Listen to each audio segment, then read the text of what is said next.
Back with us on the SportsMax Zone. You don't want to miss this evening's episode of On the Line with Alex Jordan, where her guest will be the Trinidadian celebrity, the influencer, Aaron Fingal. Welcome back to the SportsMax Zone. The West Indies take an unassailable 3-0 lead into today's fourth T20 International against Australia at the Darren Sammy Cricket Ground in Grosile in St. Lucia. The Windies have drafted left-arm spinner Akeal Hussain and off-spinner Kevin Sinclair into the 14-man squad. They replace Shimron Hetmyer and Obed McCoy, who are both out due to minor injuries. The defending world T20 champions Windies have impressed in this series.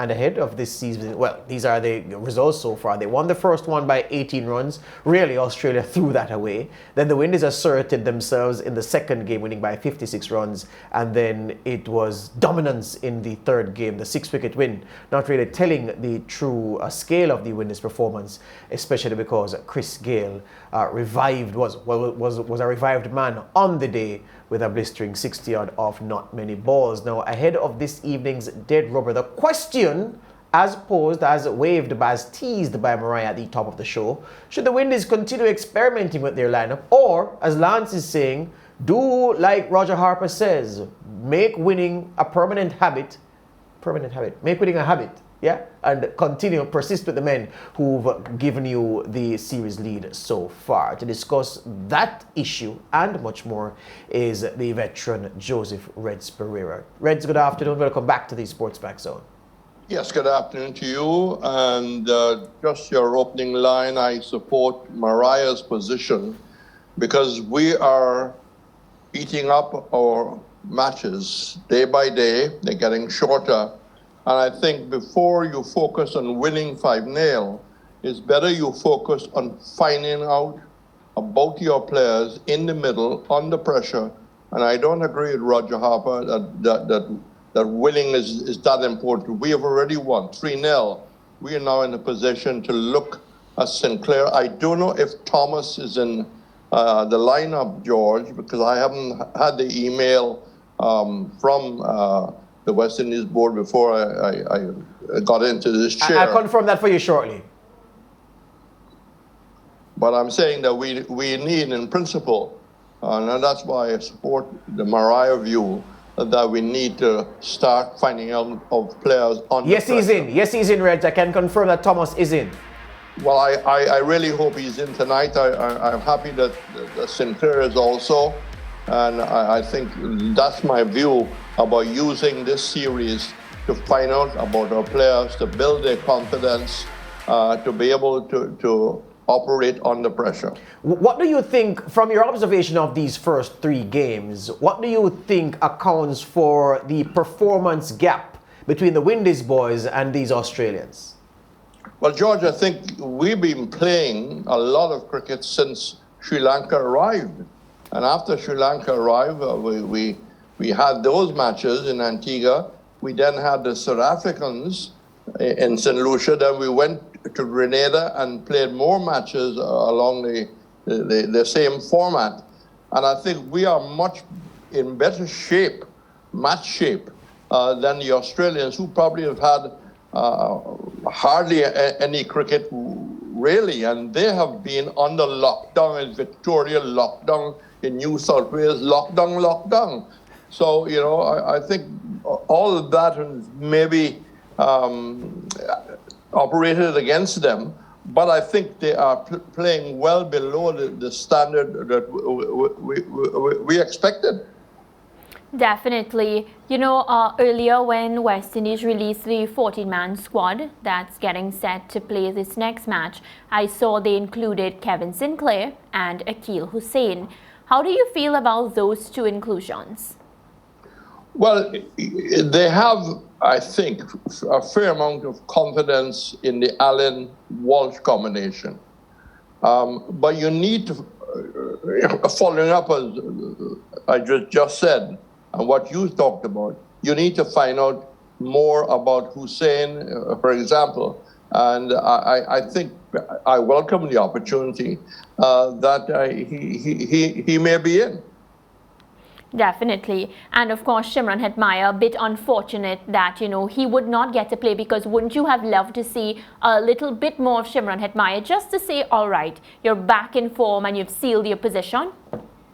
Well, there was a feeling that after he got the well-played 61, they needed to build on that. But you are not a fly on the wall. You're not clear what is the strategy. But in principle, I would like to see him at least get one more game. And if he doesn't play tonight and he's not playing for all the information you provided, certainly I would like to see him play tomorrow night, on Friday, to correction. Yesterday, Fazir Mohammed was on our show. He and George were talking about Chris Gayle, of course. If he has already booked his seat on that plane based on the performance that we saw from him in the last match. And I would love to hear you, Reds. Do you feel like he has that seat already booked? And, is really, according to Fazir, which, what beverage he wants to drink, which seat he wants? Well, I did check the airline this afternoon, and there's no window seat which says Gayle, or there's no economy which says Gayle.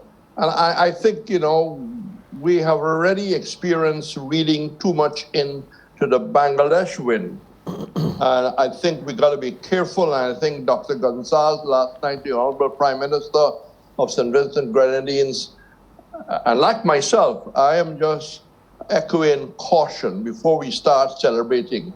You're celebrating the marriage before you've just gotten engaged. And, before this first ball was bowled in this series, I think Caribbean people, maybe the selectors even, were worried that only 4 people came out of Grenada with any real points.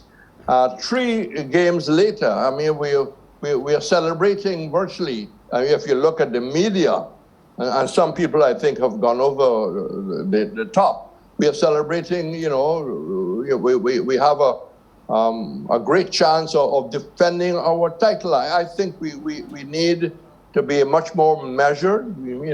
To answer your point directly, that's his first half century since 2016.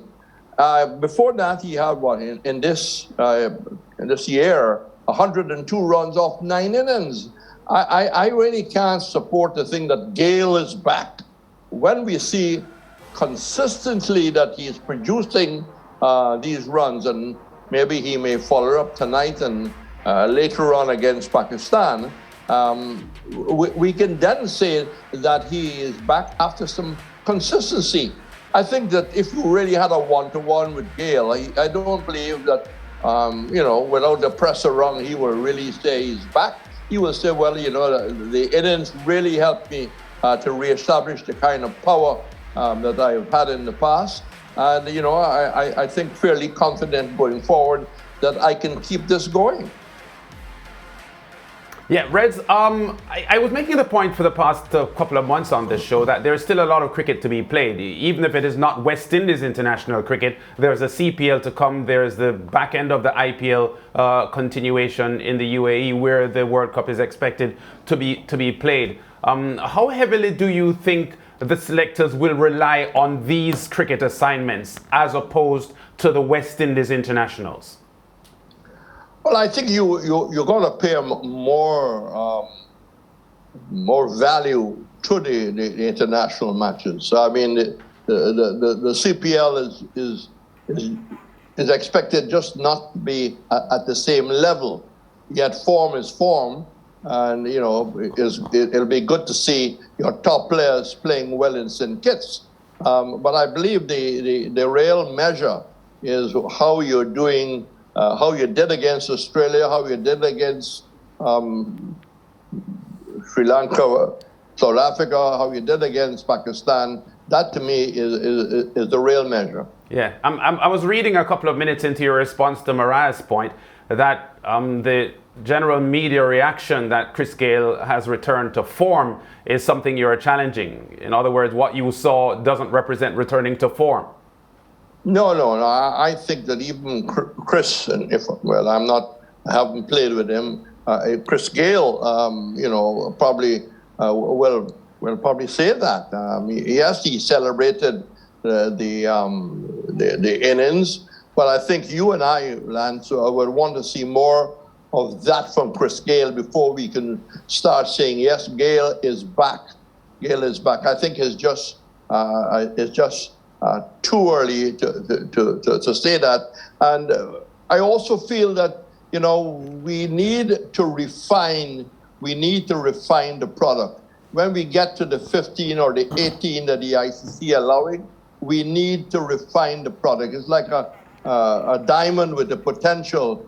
But, both myself and the late Tony Beck and Tony Kosher were invited to, a diamond polishing office in South Africa. And I think, we need to have the same kind of refining of the team. I mean, if you look at the openers, Lewis and Simmons are probably the two that will go. But there's too much bang-bang, too much aggressive too early. You just want to see them playing more shots in a very orthodox way, where they can get runs through the orthodox. It's too much slam, bam, thank you, ma'am. And that is something that we need to refine. When I say refine, Coach Simmons has got to work on that kind of detail of refining people. Yeah, hear you on that. Let's talk about the women now, because the West Indies take a 3-0 lead into the fourth ODI against Pakistan at the Sir Vivian Richards ground in Antigua. That game will be played on Thursday. The Windies, of course, comfortable winners of all three games. The skipper Stefani Taylor is again top of the ODI batting and all-rounders lists according to the latest ICC rankings. The question then reads, is it that the improvement as reflected by the result of this series so far, that improvement is authentic and an accurate measure of Courtney Walsh and team improving this team, or is it that Pakistan are just weak? Well, I think with Courtney Walsh's influence, we have a younger squad. About three players who were borderlining on being unfit and not really up to this level in terms of technical skill. They have gone. I think that Walsh and his team have knocked them into good physical shape. They seem to be fitter. And I will say that they have done a very good job. Now, here again, we are playing not England, not Australia, not South Africa. We must take this in a measured way. We must take this in a measured way. When we start to play against people above us, then we will really be able to judge. But if you contrast what you've seen so far over the first three games against how our lot looked against England in England last year, you would say that there have definitely been movements forward by the West Indies women. You would say that? Well, I'm sorry you reminded me of that England tour, because that was really a disaster for the West Indies. Yes, certainly you've seen a major improvement, I'm glad that a couple of the youngest players, including one spinner who should be nameless, I'm glad that she's been given an opportunity. So why don't you name her, Reds? That's not your style. I don't know you to mince words. I will give the young lady next to you the honor of saying how pleased she was that her sister got selected. I was so happy, Reds, and I hope that they continue to give her the opportunity, especially because the only way we can see her potential is if she gets the chance, right? Exactly, and I think you should take Lance and George out for a meal and celebrate on behalf of your sister. Reds Perreria, thank you very much. That's all the time we have. Just before we go, Reds, I was asking Lance... Backing the Bucks tonight. I beg your pardon? Just before we go to the Bucks, that black ribbon on your left side, what's that about? Well, George, I have lost my brother, George. My brother Victor has passed away in England, and under the COVID conditions, you just don't jump in a plane and go. And we're waiting details about the burial and the final and the final sent off. But this is my second brother I've lost in 4 years. So, but he will want me to be strong, and I will be tonight at the Darren Sammy. Condolences, Reds. Do accept it from us and the SportsMax family in this time. And yeah, we're encouraging you to crack on, as the Brits would say. Thank you very much for speaking with us, and we hope that you and your family find strength at this time.